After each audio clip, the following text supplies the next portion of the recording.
Vamos à introdução dos regimes de bens. Bens. Efeitos patrimoniais do casamento pode ser conceituado como sendo conjunto de regras de ordem privada relacionadas com interesses patrimoniais ou econômicos, resultantes da entidade familiar.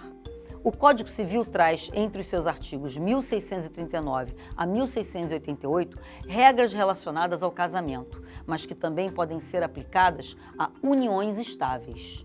Princípios aplicáveis aos regimes de bens. Princípio da autonomia privada, artigo 1639. Princípio da indivisibilidade do regime de bens. Princípio da variedade do regime de bens. Princípio da mutabilidade justificada, artigo 1639, parágrafo 2º do Código. Ou seja, aquela feita por autorização judicial por justo motivo e ausência de prejuízo a terceiros, questão de direito intertemporal. Regime da separação legal ou obrigatória, lá no artigo 1641. É obrigatório o regime da separação de bens no casamento quando? Das pessoas que contraírem com inobservância das causas suspensivas da celebração do casamento, artigo 1523. Da pessoa maior de 70 anos, redação dada pela Lei 12.344 de 2010. De todos os que dependerem para casar de suprimento judicial. Artigo 1641, inciso 2º. Na separação obrigatória, comunicam-se bens havidos pelo esforço comum, súmula 377 do STF. Se a súmula for cancelada, a separação obrigatória será igual à separação absoluta, enunciado 125 da Jornada de Direito Civil. A norma que torna obrigatório o regime da separação absoluta de bens, em razão da idade dos nubentes, não leva em consideração a alteração da expectativa de vida com qualidade, que se tem alterado drasticamente nos últimos anos. Necessidade para outorga para determinados atos civis, artigo 1647. Ressalvado o disposto do artigo 1648, nenhum dos cônjuges pode, sem autorização do outro, exceto no regime de separação absoluta, fazer o quê? Alienar os bens, gravar em ônus real os bens imóveis, pleitear como autor ou réu acerca desses bens ou direitos, prestar fiança ou aval, fazer doação não sendo remuneratória de bens comuns ou dos que possam integrar futura meação. Lá no parágrafo único diz o seguinte: são válidas as doações nupciais feitas aos filhos quando casarem ou estabelecerem economia separada. Da administração dos bens, artigo 1651. Quando um dos cônjuges não puder exercer a administração dos bens que lhe incumbe, segundo o regime dos bens, caberá ao outro gerir os bens comuns e os do consorte, alienar os bens móveis comuns, alienar os bens imóveis comuns ou móveis ou imóveis do consorte, mediante autorização judicial. Vamos ao pacto antinupcial.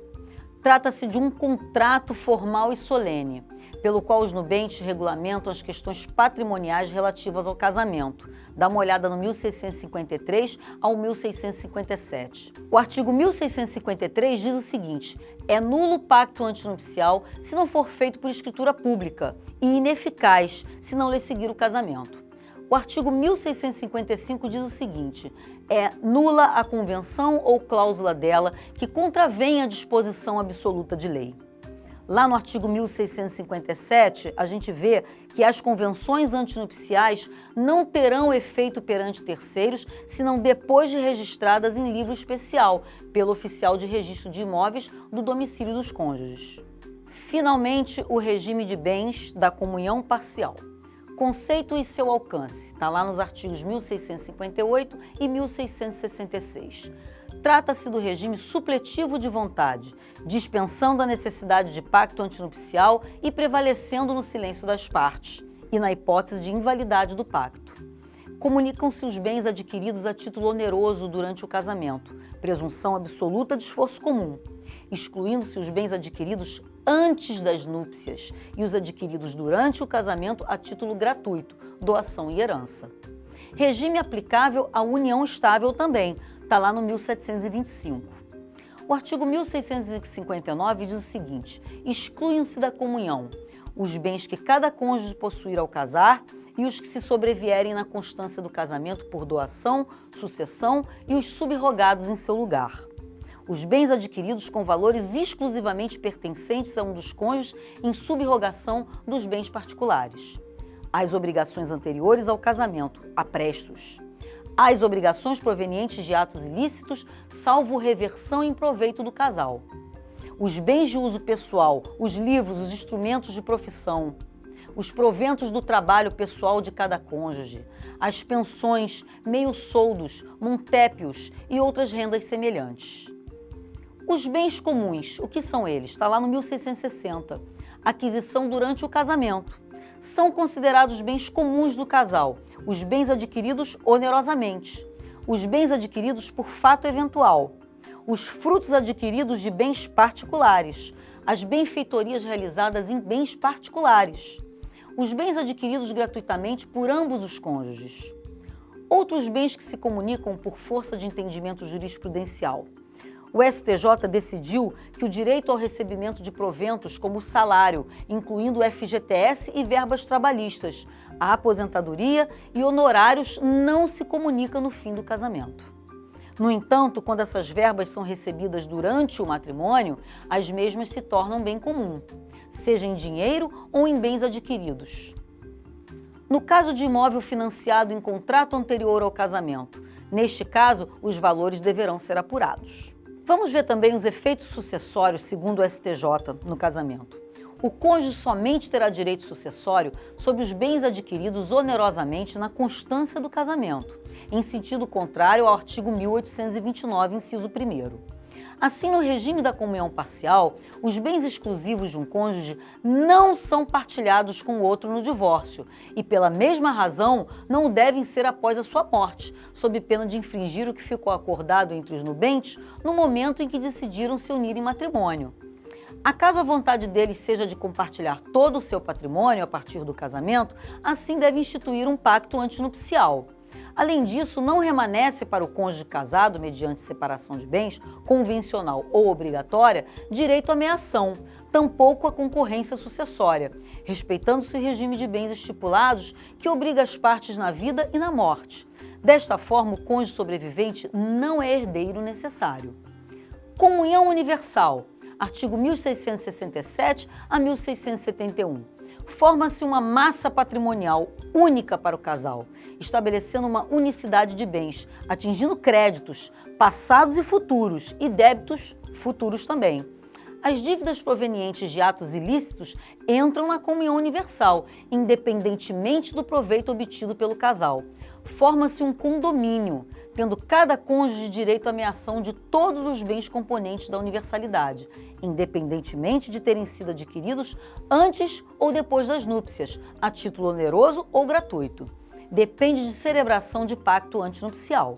O artigo 1668 diz o seguinte: são excluídos da comunhão os bens doados ou herdados com a cláusula de incomunicabilidade e os subrogados em seu lugar, os bens gravados de fideicomisso e o direito do herdeiro fideicomissário antes de realizada a condição suspensiva. As dívidas anteriores ao casamento, salvo se provierem de despesas com seus aprestos ou reverterem em proveito comum. As doações antinupciais feitas por um dos cônjuges ao outro com a cláusula de incomunicabilidade. Os bens referidos nos incisos 5 ao 7º do artigo 1659. Os bens de uso pessoal e os livros e instrumentos de profissão. Os proventos do trabalho pessoal de cada cônjuge, as pensões, meio-soldos, montépios e outras rendas semelhantes. Vamos à separação convencional de bens, lá nos artigos 1687 a 1688. É o regime que promove um absoluto afastamento patrimonial, obstando a comunhão de todo e qualquer bem adquirido por cada cônjuge, antes ou depois do casamento, seja a título oneroso ou gratuito. Existe, pois, independência absoluta quanto aos bens e obrigações, com apenas uma exceção. O artigo 1688. Ambos os cônjuges são obrigados a contribuir para as despesas do casal, na proporção de seus rendimentos, de seu trabalho e de seus bens, salvo estipulação em contrário no pacto antinupcial. Características. A administração dos bens caberá ao cônjuge titular, bem como a percepção dos frutos. Liberdade de disposição patrimonial. Responsabilidade individual pelas dívidas e obrigações assumidas. E a participação final nos aquestos? Conceito e alcance dela. Está lá nos artigos 1672 a 1686. Trata-se de um regime híbrido, pois durante a convivência conjugal, o casamento fica submetido às regras da separação convencional de bens. Porém, no instante da dissolução, morte ou divórcio, incidem as normas de comunhão parcial de bens, comunicando-se os bens adquiridos onerosamente por cada um durante a constância do matrimônio. Importante esclarecer que aqui aquestos são bens adquiridos onerosamente durante a sociedade conjugal. Características. O direito de cada cônjuge não é sobre o acervo patrimonial do outro, mas sim sobre o saldo eventualmente apurado, após a compensação dos acréscimos de bens a título oneroso na constância do casamento. Depende de celebração de pacto antinupcial. O artigo 1656 diz o seguinte: no pacto antinupcial, que adotar o regime da participação final dos aquestos, poder-se-á convencionar a livre disposição dos bens imóveis, desde que particulares. Vamos à dissolução do casamento e da união estável. Dissolução de casamento. Não há relação familiar, casamento ou união estável que comece pensando em sua dissolução. Porém, mais importante do que sua manutenção com o sacrifício da felicidade dos sujeitos é o respeito à liberdade e às garantias individuais. Dá uma olhada no 1571.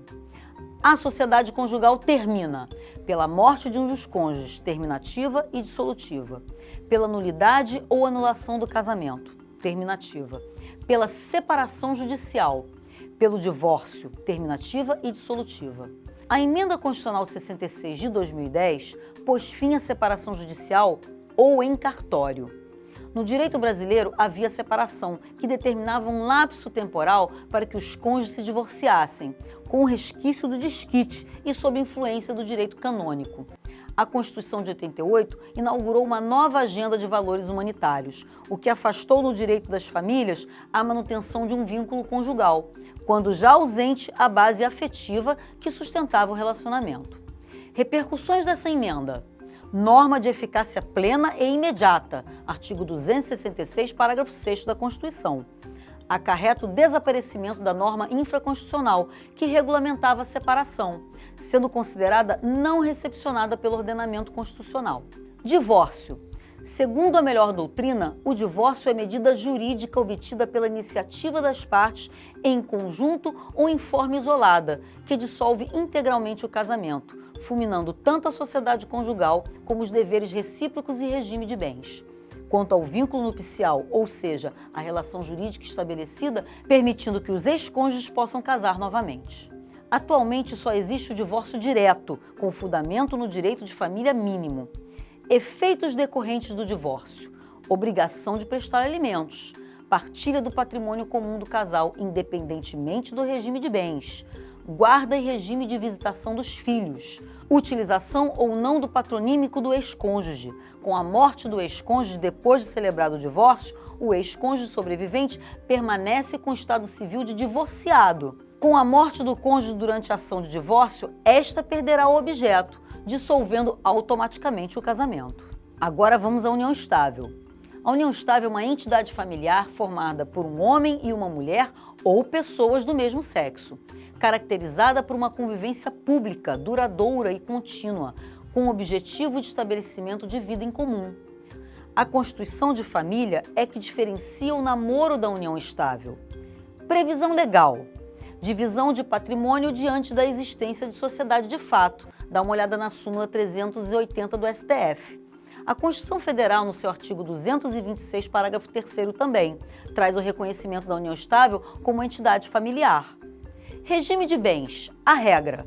Comunhão parcial. Artigo 1725. Não precisa da prova do esforço comum. É direito a alimentos. Artigo 1694. Família homoafetiva. A homoafetividade é família, casamento civil, união estável e adoção por casais homoafetivos à luz da isonomia e da dignidade humana. A filiação é a estrutura conforme diz no artigo 226, parágrafo 5º da Constituição. Traz reflexos no direito civil.